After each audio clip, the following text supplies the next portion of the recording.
Welkom by vandag se luistermeditasie tydens ons 7 weke reeks as sinsoekers. Vandag is Woensdag 3 Februarie. En hier in die tweede week van ons 7 weke reeks staan ons by die gelykenis wat Jesus vertel in Matteus 13 vers 24 tot 30 stil. Dit is die gelykenis wat gaan oor die onkruid wat groei tussen die koring. Maak gerus jou Bybel nou by Matteus 13 oop. Ek nooi jou ook om saam met my 'n kers aan te steek en nou tot rus te kom in die stilte van hierdie oomblik. Haal 'n paar keer lekker diep asem en raak bewus van God wat reeds teenwoordig is en wat jou inwag in hierdie oomblik van ontmoeting.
Wie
Matteus 13 vers 24. Hy het nog 'n gelykenis aan hulle voorgehou en gesê: Die koninkryk van die hemel kan vergelyk word met 'n man wat goeie saad op sy land gesaai het. Eendag, toe die mense slaap, het sy vyand gekom en onkruid tussen die koring gesaai en verdwyn. Toe die groen koring opskiet en in die aar begin kom, het die onkruid ook sigbaar geword. Die slawe van die boer kom sê toe vir hom: Meneer, het u nie goeie saad op u land gesaai nie, waar kom die onkruid dan vandaan? Hy antwoord hulle: Dit is 'n vyand se werk. Die slawe sê toe vir hom: Wil u hê ons moet dit gaan uittrek? Nee, sê hy, as julle die onkruid nou bymekaar maak, sal julle die koring saam uittrek. Laat albei saam groei, tot en met die oes. In die oestyd sal ek vir die wat oes sê: Maak eers die onkruid bymekaar en bind dit in bondels, om dit te verbrand. Maar bring die koring na my skuur toe.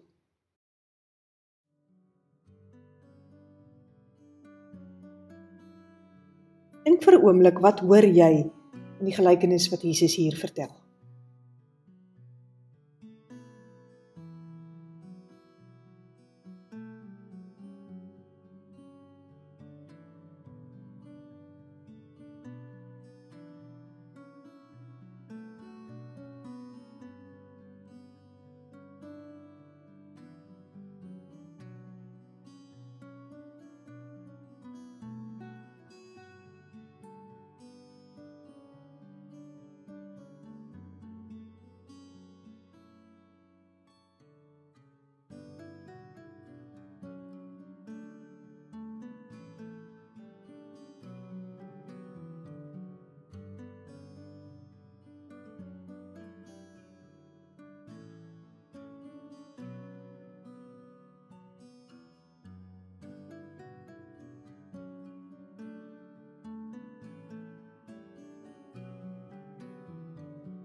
Die vreemde antwoord van die boer in die gelykenis is dat die onkruid en die koring saam moet groei. Ons is almal bewus van die onkruid in ons lewens. Dit wat ons lewens benadeel, selfs soms kan oorneem. Maar danksy die genade is daar ook goeie saad in ons lewens. Is daar groei en lewe en vrug. Dink vir 'n oomblik vandag, wat is die goeie saad in jou lewe? Die goeie saad wat tans in jou lewe is wat groei en waarvan jy bewus is. En dank die Here daarvoor.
Dink vir 'n oomblik ook oor die onkruid in jou lewe waarvan jy bewus is.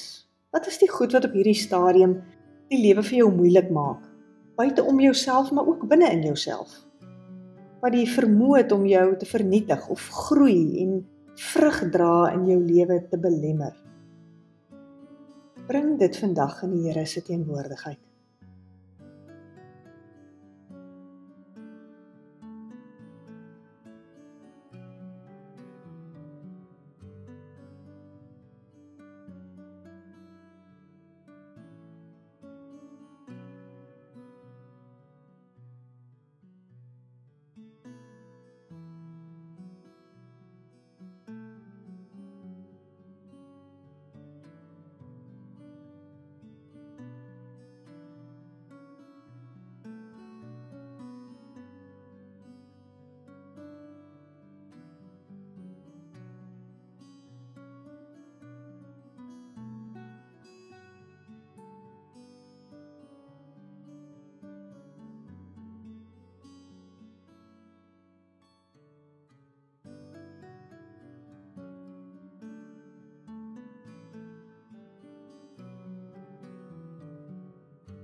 'n tuinier vertel hoe hy op 'n stadium elke dag gedissiplineerd 'n halfuur lank onkruid uit sy tuin getrek het. En toe hy eendag na 'n maand se harde werk rustig in sy tuin sit, tref die gedagte hom skielik: ek het die afgelope maand so baie op die onkruid gefokus, dat ek die mooi in my tuin gemis het. Vra die Here om jou te help om nie net die onkruid in jouself en rondom jou en in ander te sien nie, maar vandag ook die goeie, ook die mooi, ook die potensiaal raak te sien.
Dis interessant dat die boer in die gelykenis dit laat blyk dat albei saam moet groei, die koring en die onkruid.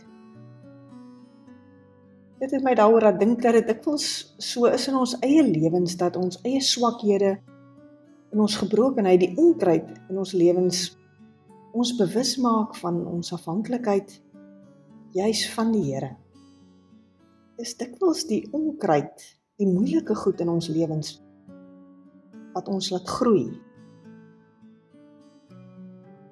Wat beteken die gelykenis vandag vir jou persoonlik? Dink hieroor na en praat met die Here hieroor.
Here God Drie-enig,